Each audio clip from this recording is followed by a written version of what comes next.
بسم الله الرحمن الرحيم الحمد لله وكفى والصلاة والسلام على الحبيب المصطفى صلى الله عليه وعلى آله وسلم تسليما كثيرا.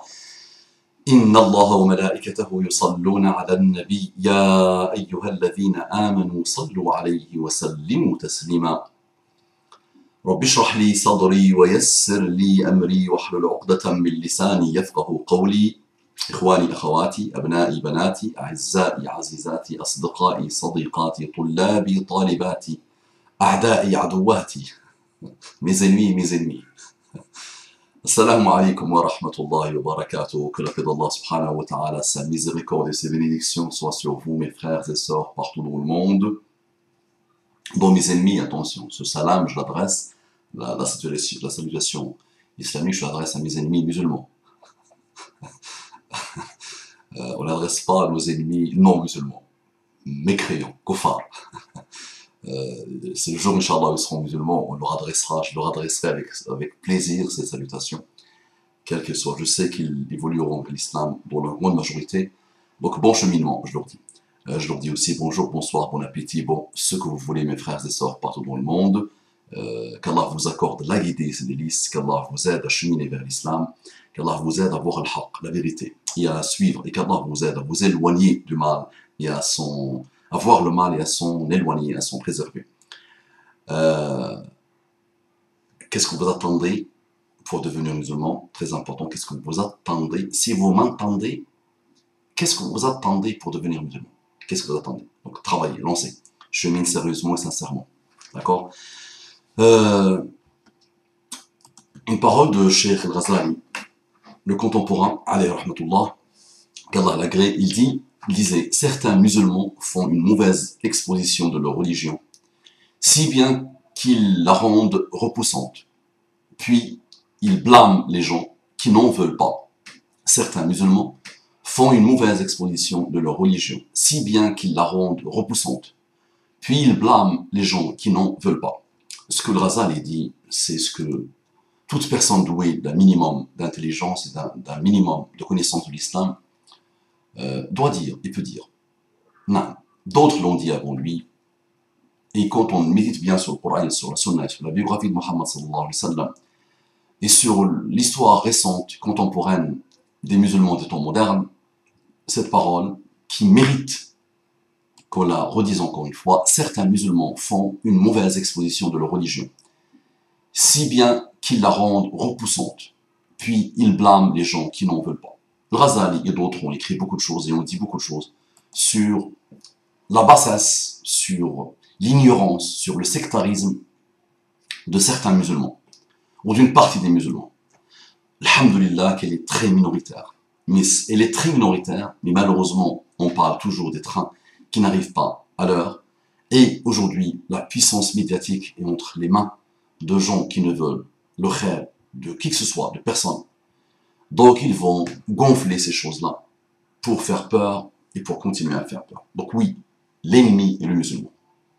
Donc le titre, je l'assume, l'ennemi est le musulman. On m'a conseillé, pour éviter de provoquer, de mettre le musulman entre guillemets entre quelque chose, ou mettre un point d'interrogation, ou mettre des exclamations. On m'a conseillé de mettre les guillemets, mais je me conseille peut-être, donc quand je réfléchis, de mettre personnellement des points d'exclamation ou des points d'interrogation. Non, l'ennemi est le musulman. Non, l'ennemi de lui-même est le musulman. Ce type de musulman que notre cheikh, qu'Allah l'agrée, décrit. L'ennemi est de l'islam est le musulman, sahih. L'ennemi du citoyen français, européen, de l'Arabie Saoudite, du citoyen du monde est le musulman, oui. L'ennemi d'Allah est le musulman, oui. Qu'est-ce que raconte Mustafa? L'ennemi d'Allah est le musulman, cette phrase n'a jamais été dite. C'est de ce type. Ces gens-là, mais qui n'ont rien à voir, mais avec le strict minimum de l'islam. À chaque fois qu'il y a des assassinats, à chaque fois qu'il y a des bombes qui explosent dans le monde, nous avons pris l'habitude, nous les musulmans, entre nous-mêmes et dans nos familles, de dire que cette fois, que cette explosion, que cet assassinat ne soit pas encore fait par des pseudo-musulmans. Et à chaque fois, ça rate. À chaque fois, ça rate. C'est encore eux et c'est toujours eux. De temps en temps, oui, au début, ils disent c'est les musulmans. Après, ils voient que... De temps en temps. Mais globalement, maintenant, c'est presque un quotidien de voir que des gamins qui n'ont jamais peut-être prié une prière juste, qui n'ont jamais lu 2 pages de Coran en arabe littéraire. Ce que vous lisez en français, c'est une interprétation de la parole d'Allah qui n'a rien à voir avec la parole d'Allah. Donc ces gamins-là n'ont rien à voir avec la parole d'Allah, n'ont rien à voir avec l'islam. Ils se présentent comme des musulmans quand ils assassinent et quand ils tuent. Ils le font pour l'islam. L'islam a besoin de toi. C'est comme si l'islam a besoin de toi. L'islam a régné, alhamdoulilah, a changé la face du monde, continue à régner, alhamdoulilah, à avancer, malgré les bassesses, malgré les dérives de certains musulmans qui n'ont rien à voir avec l'islam. Donc mon conseil que je donne finalement, moi, aux musulmans, aux parents, aux écoles, dans tous les pays du monde, même les pays non musulmans. Le conseil que je donne aux médias, le conseil que je donne aux imams, le conseil que je me donne à moi-même, c'est de faire quoi? C'est juste d'expliquer et d'inviter les musulmans et les non-musulmans à l'islam. Donc ceux-là, ces musulmans-là que j'ai dit qui sont l'ennemi d'eux et d'eux et d'eux et d'eux, n'ont rien à voir avec l'islam. Oui, mais Mustafa, tu dis qu'ils sont kuffars alors, directement ou indirectement. Je dis qu'ils n'ont rien à voir avec l'islam. Contrôle-le comme tu veux. D'accord? Je dis qu'ils n'ont rien à voir avec l'islam. Oui, mais ils ont déjà dit shahada. Ils ont dit ashhadu an la ilaha illallah. Oui, mais ils n'ont rien à voir avec l'islam. Ils n'ont rien à voir avec la ilaha illallah. Ils n'ont rien à voir avec Muhammadun Rasulullah. Des petits handicapés mentaux, des frustrés, des gens qui ont connu la prison, qui ont connu la drogue. Oui, mais Mustafa, c'est pas à toi qu'on va dire que Abu Dharr al-Ghifari, à la base, était un coupeur de route, qata tariq. Abu Dharr al-Ghifari, le grand Abu Dharr al-Ghifari, l'un des plus grands sahaba. Il était à la base un coupeur de route, donc il a fait son repentir. Oui, oui, oui. Et tu as vu ce qu'il est devenu. Abu Dharr. Ma adraka ma Abu Dharr. Il est une école à lui seul. C'est une école à lui seul. Mais tu vois l'évolution. Il faut que tu vois ce qu'il a fait. Tu vois ce qu'il est devenu. Hein? Mais ces gamins-là, handicapés mentaux, handicapés du cœur, qui se lancent dans ce qu'un frère appelait le djihadisme sans frontières, et qui veulent tuer tout ce qui bouge, et qui n'ont rien dans la bouche autre que Kuffar, tuer Kuffar, les mécréants se mévient, et qu'un plus médiatique, qu'un plus de tout le monde, personne n'aime l'islam, ni un seuvre, et c'est vrai, on doit porter l'étendard de l'islam, et on va défendre l'islam, et on va tuer, on va massacrer, on va leur vendre de la drogue, on va comme ça détruire leur jeunesse, détruire leur économie, et le Mahdi, on va préparer l'arrivée de Mahdi, et eux sont la manifestation totale du Dajjal, et ne parce qu'on a que lu des hadiths de la fin des temps, et on va préparer, on va commencer à la combattre, parce que chaque musulman doit combattre le Dajjal. Et le tour est joué. Masha'Allah. Abu Dharr s'est éduqué. Il est étonnant. Abu Dharr, quand je l'étudie, il est étonnant. Subhanallah. Wallahi, je vous le dis vraiment. Celui qui veut apprendre les sciences du cœur, celui qui veut s'élever vraiment à un niveau très élevé, celui qui veut vraiment partir très loin, il étudie la personnalité de Abu Dharr al-Ghifari. Un coup pour deux. Abu Umama, tu sais très bien aussi, Abu Umama, par exemple, un autre, qui est venu après Abu Dharr, qui était aussi un coupeur de route. Al-Fadl ibn Iyad. Al-Fadl, si ma mémoire est bonne. Non, Al-Fadl ibn Iyad, j'ai failli confondre avec le Qadi Iyad. Al-Fadl ibn Iyad, non. Qui était un coupeur de route, il massacrait des gens, il faisait le mal et tout ça. Il a entendu un verset, un seul verset. Quelqu'un, il est venu faire le mal, déposséder une caravane de ses biens, tuer des gens, faire le mal, voler, cambrioler, tout ça. Et là, on entend un verset. ألم يأن للذين آمنوا أن تخشع قلوبهم لذكر الله.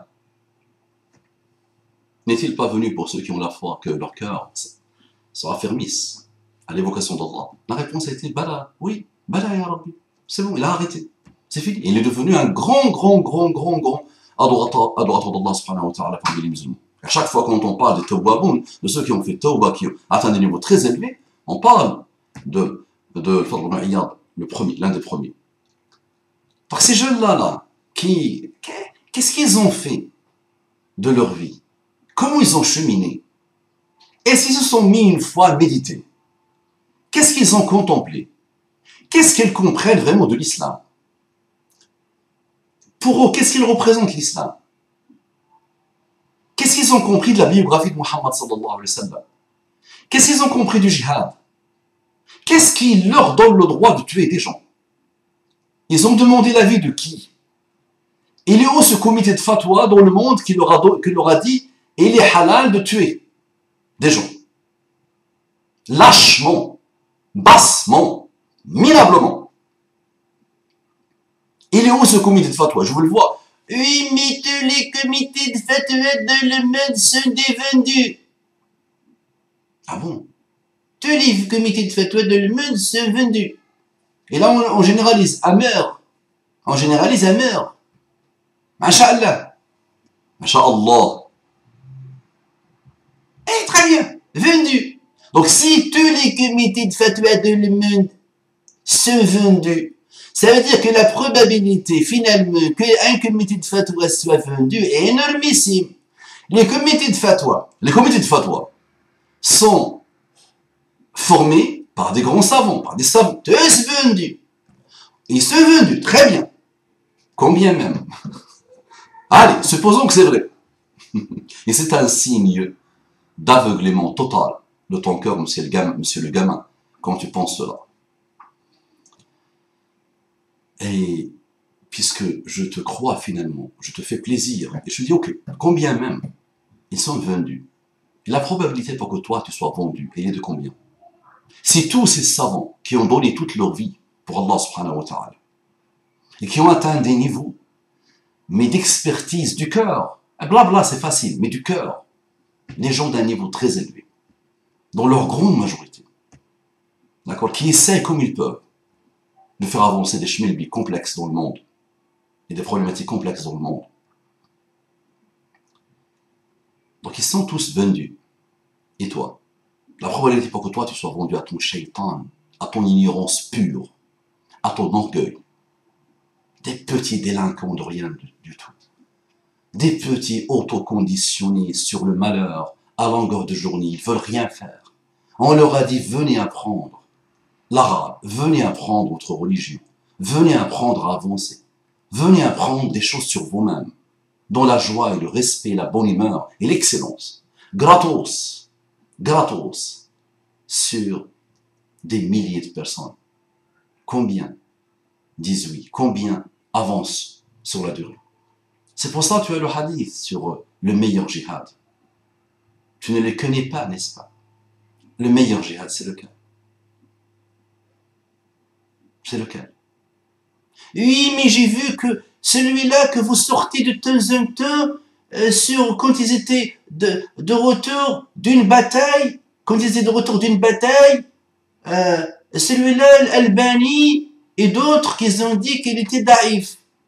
Avec Mohammed, il leur a parlé, vous êtes rentrés du djihad, voilà, l'asghar, et maintenant, il faut le djihad al-akbar, il faut le djihad al-akbar qui est djihad al-nafs. Celui-là, j'ai vu qu'Albanie a dit daïf, il y a d'autres. Il y a d'autres qui te parle du meilleur djihad. Et de toute façon, il suffit juste de te voir, pour voir un peu le meilleur djihad, c'est ce que c'est. Juste, vois-toi. Faut tu vois combien de fois tu as pu vraiment combattre ton âme. Combien de fois ton âme t'a dit, bon, si tu as lancé comme un imbécile. Quand tu étais un vendeur de drogue, quand tu étais un braqueur, quand tu étais un minable, quand tu faisais des bêtises dans les trains, quand tu arrêtais le train, quand tu lançais la sonnerie pour que le train s'arrête, quand tu as insulté, quand tu étais méchant, quand tu n'as jamais respecté tes parents, quand tu n'as jamais fait plaisir à ta mère, quand tu es détesté par toute ta famille, quand tu es ignorant jusqu'au bout du bout, quand tu n'as jamais su t'asseoir 1 heure pour apprendre, tout ça, il rajoute des milliers de choses. Tu vois que le djihad, et c'est celui-là, quand on te conseille, on est plus âgé que toi, plus expérimenté que toi. Oui, mais Mustapha, tu nous as dit qu'il ne faut pas dire ça. Qui te l'a dit? Non, nous sommes plus âgés que toi, non. Et c'est un constat. Nous sommes plus expérimentés que toi, et c'est normal, encore heureux. Nous sommes, quand je le dis, tous ceux qui te conseillent. De ta famille, des prédicateurs, des gens que tu rencontres, tes anciens profs, à l'école française, qui t'ont conseillé que tu n'as pas voulu sur le conseil. Aujourd'hui, tous tes malheurs viennent des Kufar. Tous tes malheurs viennent de la France, des méchants. Et tes malheurs viennent de toi. Tu n'as jamais voulu l'entendre. Ton père te l'a dit, ta mère te l'a dit, tes entourages te l'ont dit, ton école te l'a dit, tes compagnons te l'ont dit, à la mosquée te l'ont dit, tes prédicateurs te l'ont dit, mais tu n'as rien voulu comprendre et tu mets la vedette. Oui, la vedette, elle est sur les médias, ils se méchant, ils ne nous aiment pas.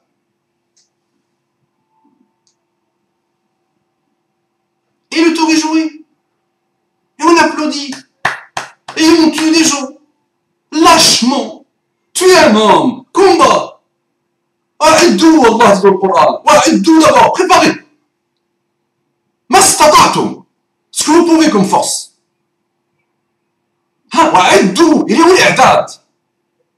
Et ce I'dad là, cette préparation là, logistique, militaire, financière, cybernétique, économique, toute force, prépare-la. Et elle est pour qui? Pour l'ennemi déclaré. Armée contre armée. Naam. Naam.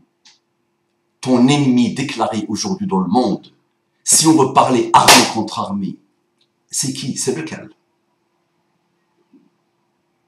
Tu tues des innocents. Mustapha, au début, tu as dit que ce sont des gens qui ne connaissent même pas l'arabe. On t'a connu plus intelligent que ça. Tu nous as donné le bâton pour te battre. Et qu'est-ce que tu penses à l'heure de nos chéhires?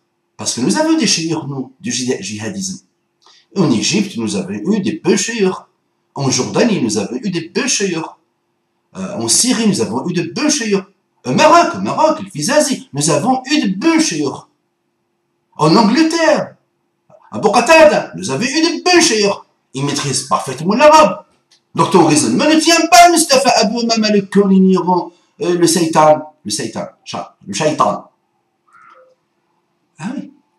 Mais tous ces gens-là que tu prends pour des savants, et tous ces arabophones-là que tu prends pour des savants, leur fatawa, hein, leur fantasme intellectuel, hein, leur avis juridique appelle-le, d'accord, il ne m'intéresse pas.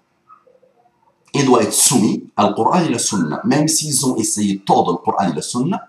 Quand on voit finalement le bilan, et ils ont fait leur murajaat, et ils ont dit que les années 70, 80, 90, nous avons massacré, nous avons tué des innocents, musulmans et non musulmans.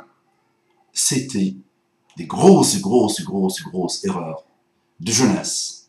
Et on demande qu'Allah subhanahu wa ta'ala nous pardonne. Regarde l'écrit, les Égyptiens, regarde ce qu'ils ont écrit. Tous ceux qui ont mené l'étendard du djihadisme et qui ont tué des civils, qui ont tué des musulmans, qui ont tué des non-musulmans, qui ont tué des touristes, qui ont tué des juges, qui ont tué des policiers, qui ont tué... Tous ces gens-là, dans leur grande majorité écrasante, avec l'âge et l'expérience, ils ont compris la bêtise qu'ils ont fait. Ils ont finalement fait le bilan et ça n'a rien donné. Ils ont vu que finalement le bilan, ça n'a rien donné. Alors tu tues des gens. Ça va être utilisé par les médias tu leur donnes encore le bâton pour te battre. Et tu dis, les médias, c'est eux, la faute, c'est eux qui nous aiment pas. Mais c'est toi qui ne te t'aime pas. Qui n'a aucun amour pour toi et pour ta umma. Et toi, tu fais des bêtises et c'est nous qui assumons. C'est ça le malheur. Ce sont les musulmans qui assument. Et ce sont les non-musulmans qui payent derrière. Les musulmans payent, les non-musulmans payent. Comment se fait-il, te dit les non-musulmans? Mais il se fait des non-musulmans qui partent sur en fait. Là, le non-musulman, il a besoin de l'islam. Allah te demande de faire tout pour l'inviter à l'islam. Avec tes agissements à toi, tu éloignes les non-musulmans. Tu continues à semer le doute dans leur tête. Tu continues à les faire souffrir, à les faire douter. Tu continues à, une fois qu'ils se reconvertissent, à être une cause pour que leurs parents leur déclarent la guerre. Parce que leurs parents te voient tous les jours œuvrer des œuvres sataniques. N'importe quel humain doué d'un minimum d'intelligence te le dira. N'importe quel enfant doué d'un minimum d'intelligence te le dira. On ne tue pas comme ça. C'est lâche. C'est bas. Tu ne veux pas qu'on fasse ça à ta famille, qu'on vienne faire exploser une bombe, ou qu'on vienne avec une kalachnikov, on te tue. On tue ta mère, on tue ton père. C'est pas comme ça qu'on fait. Ça n'a jamais été fait. Muhammad sallallahu alayhi wa sallam, on lui a appliqué un embargo pendant plus de 36 mois, plus de 3 ans. Jusqu'à ce que les sahaba mangent les plantes. Imagine, il aurait pu dire à Ali ibn Abi Talib, va me décapiter. Tous ceux qui ont décrété ça, va les décapiter. Ali, wa ma adraka ma Ali. Je ne sais pas si tu as déjà étudié Ali. Le courage et la puissance. Tu me dis, oui, mais avant même qu'il demande à Ali, il aurait pu demander à Jibril. Parce que tu connais, mais ça fait le hadith où Jibril est venu lui dire, si tu veux, je les engloutis dans les montagnes. Le malak des Jibal, l'ange des Jibal, là, il est venu, pas Jibril, l'ange des Jibal, Jibril aussi a proposé plusieurs fois, et il est venu lui dire, j'engloutis, allez, on est fini avec, Mohammed n'a pas voulu. Donc, sans même aller vers des anges, vers des capacités illimitées, puissance illimitée, il aurait pu demander à Ali. Ali, à l'instant, fait un aller-retour, il lui ramène les têtes de tous ceux qui ont décrété l'embargo. Tu penses que Ali est comparable à toi? Ça, c'est le moujahidin. Oui, mais Moustapha, toi, à chaque fois, tu n'aimes pas les moujahidines, tu n'aimes pas les jihad. Mensonge, faux. Faux. À chaque fois que je pense, par exemple, à un contemporain, mort il y a quelques mois, Abdurrahman al-Ayyashi, à chaque fois, je ne peux que pleurer. Et je lui fais des doigts jusqu'à aujourd'hui en prosternation. Ah, donc pour toi, Moustapha, il y a moujahid et moujahid. Oui. Oui. Vous, des gamins, vous comme vous là, des gamins comme vous doivent d'abord rentrer dans l'islam. Oui, mais Moustapha, nous sommes des... Non! Des gamins comme vous doivent d'abord entrer dans l'islam. Ensuite, méditer, cheminer. Ensuite, étudier, s'asseoir, donner des nuits blanches, donner des jours et des jours, partir des années et des années. Va en Mauritanie apprendre. Tu n'es pas parti en Syrie quand il était une capitale de science. Maintenant, tu veux partir en Syrie pour tuer, t'entretuer, tuer des musulmans. Celui qui tue, celui qui se fait assassiner, les deux sont en enfer. Ya Muhammad, on peut comprendre le qatil qu'il est en enfer. El martoul, celui qui a été assassiné, tué. Il dit Muhammad, si il avait eu la capacité de tuer, il aurait tué le qatil. Et s'est fait tuer. Donc les deux en enfer, allez. Doute. Parents, c'est les doutes. Aujourd'hui, là, tu vois. Il commence déjà à dire que catastrophique le printemps arabe, que des Syriens votent pour Bachar. Ah oui, ça c'est les médias qui disent. Les gens qui sont, les millions qui sont, ou les centaines de milliers qui sont au Liban, votent pour Bachar. Et le tour est joué. Pourquoi? Parce qu'ils préfèrent 100 milliards de Bachar que quelqu'un comme toi. Ah, parce qu'ils ont vu ce que c'est, ce djihadisme malheureux. Ils l'ont donné de leur vie, de leur stabilité, de leurs moyens, de leur civilisation de la Syrie. Ils ont tout payé les pauvres à cause de cette fitna.